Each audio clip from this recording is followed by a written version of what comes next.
आत्ताची सर्वात मोठी बातमी आपल्या हाती येते ती म्हणजेच अजित पवारांच्या विमानाला अपघात झाल्याची माहिती आपल्या हाती येते। अजित पवारांच्या विमानाला अपघात हा 9 ते 9:15च्या दरम्यान बारामतीला लँडिंग दरम्यान हा अपघात झालेला आहे। आपण बघतोय की अशा प्रकारचा भीषण अपघात झालेला आहे। अजित पवार व अजित पवारांसह 6 जण या विमानात असल्याची माहिती आपल्या हाती येते आणि या विमानाची भीषणता, या अपघाताची भीषणता एवढी प्रचंड आहे की यामध्ये अजित पवार, त्यांचा सुरक्षा रक्षक, वैमानिक व असे काही प्रवासी त्यांच्या समवेत असे 6 प्रवासी होते।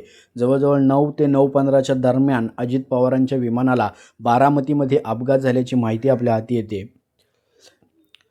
आपण बघतोय या दृश्यामधून आपल्याला अपघाताची भीषणता समोर येते। खूप भीषण अपघात झाल्याची माहिती आपल्याला दिसते। इथे आपण बघतोय की धुराचे प्रचंड लोट उसळलेले आहेत आणि विमानाचे संपूर्ण पार्ट आपल्याला इथे विस्कळीत झालेले बघायला मिळत आहेत। विमानाने प्रचंड प्रमाणात पेट घेतलेला आहे, अशा प्रकारची माहिती आपल्या हाती येते। अजित पवार हे मुंबईहून बारामतीला आज जिल्हा परिषदेच्या निवडणुकीच्या दरम्यान जात होते, पण त्याच दरम्यान त्यांचा अपघात झाल्याची माहिती आपल्या हाती येते।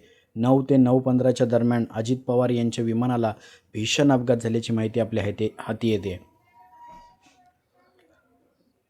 आपण बघतोय की या अपघाताची भीषणता एवढी मोठी आहे, प्रचंड प्रमाणात मोठी आग उसळलेली आहे।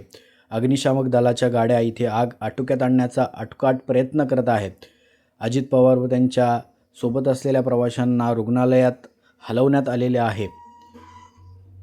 आपण बघत आहोत की अजित पवार यांच्या विमानाला भीषण असा अपघात झाल्याची माहिती आपल्यासमोर येते। अजित पवार तसेच त्यांच्या समवेत असलेले 6 साथीदार या अपघातात होते।